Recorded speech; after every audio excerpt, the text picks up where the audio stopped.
The Wonderful World of Darklords. The Peddler's Tales. Alameda Slim.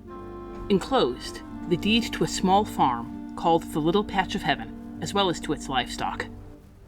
My illustrious patron, my full report on Londinium is forthcoming, but in the meantime I have enclosed an odd souvenir that I found while traveling a busy street market. The stalls and barrows were filled with anything and everything a sham could unload, from rare alabaster, genuine plaster, to a garment worn by Sadra de Haner just once at some royal occasion of yore. As I pushed past a man trying to sell me a whistle that he claimed would allow me to speak to birds, I heard a familiar voice calling to me. You there, ma'am. Remember me?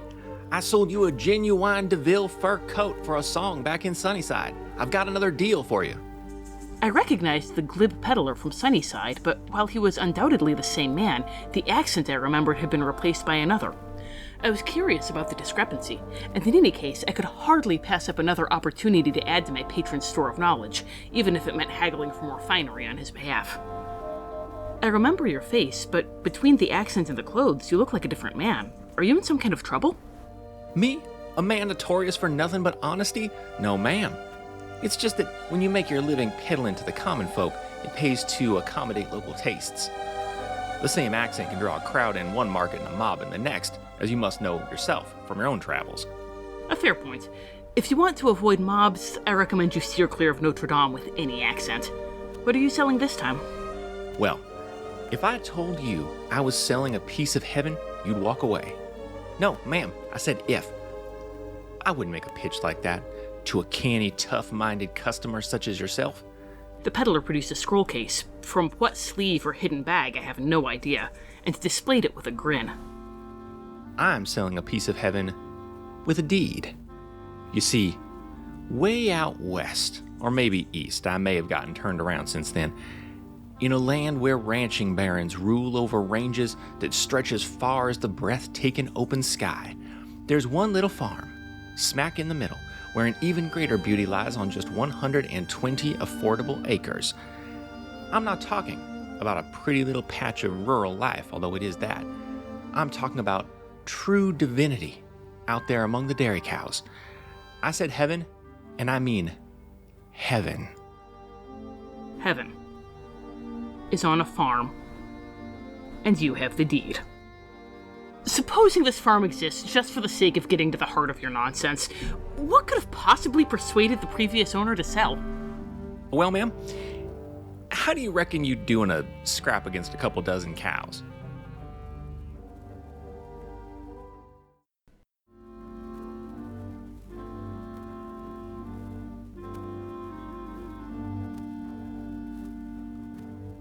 I followed the peddler's tale through all its twists and turns, from the saintly old woman Pearl bravely holding on to her farm, to the havoc wreaked by the enigmatic Alameda Slim, to a strange tangent about a jackrabbit whose significance I still don't understand. I even pieced together the peddler's account of how he came to own the Patch of Heaven's deed. Allegedly, the little farm went bankrupt and was auctioned off to a wealthy newcomer named Yancy Odell, but the auction was interrupted by... what else? A freak cattle stampede. Odell wasn't seen for days afterward, except by his 3 nephews, who supposedly witnessed him signing over the Patch of Heaven to our friend, the peddler. A lie, of course, but a refreshingly obvious one. But as to the cause of all this strife, whole herds of cattle vanishing overnight, the peddler offered no explanation other than vaguely gesturing to his phantom outlaw. At last, my incredulity outmatched my patience. This is ridiculous! You can't even make up your mind whether this Alameda Slim is a ghost, a demon, or some crackpot magical prodigy with a cattle fixation. But you expect me to believe that he stole a fortune in livestock and threw a whole territory into chaos without leaving any clues behind? Clues? Now I see the confusion. Ma'am, there are plenty of clues. I didn't mention it because of my natural aversion to gossip, but I met a number of folks, from magnates to manhunters, who claimed to have crossed paths with Alameda Slim, either before he became a legend or in some dark lair hidden out among the sagebrush. I suppose I could close my stall and tell you the likely truth behind Alameda Slim's schemes, as I learned it piecemeal from those who met him. If you're an interested party, that is.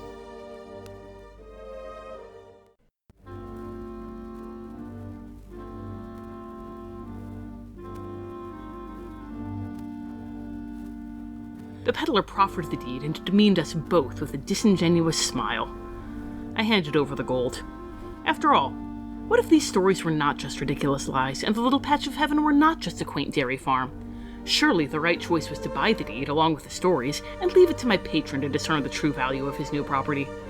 I have enclosed the deed to the farm, along with the receipt for 750 gold pieces. My patron will no doubt be delighted at a chance to enjoy a simple, rustic life that does not encourage an over-reliance on magic. Regards, D. One could hardly deem a rustic farmland, overpopulated by pampered barnyard animals, a little patch of heaven. But in this case, I must agree with this mysterious peddler.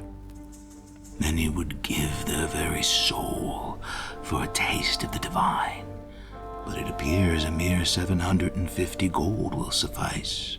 Certainly my little servant purchased such a gift for no other purpose than to please her pragmatic patron, and I am most pleased. As with the majority of tales told by the peasantry, the legend of Alameda Slim is an overly colorful and aggrandizing story that obfuscates the truth and elevates common fears. It would come as no surprise if Slim himself was responsible for some of these tales, for from my own extensive research, Slim is nothing more than a charlatan who managed to learn a few bardic tricks. This has been The Wonderful World of Darklords. We have no affiliation with Disney or Wizards of the Coast. All music recordings used in this episode are in the public domain and were obtained through museopen.org. Titles and links are in the show notes. Dialogue for Yensid was written by Aslan Rex himself, who you can follow on Tumblr at DarklordAslan. The Wonderful World of Darklords logo was designed by Haylight Jones. You can find links to their work in the show notes. If you'd like to support the show, look for us on patreon.com or find our tip jar on Red Circle. Thanks for listening.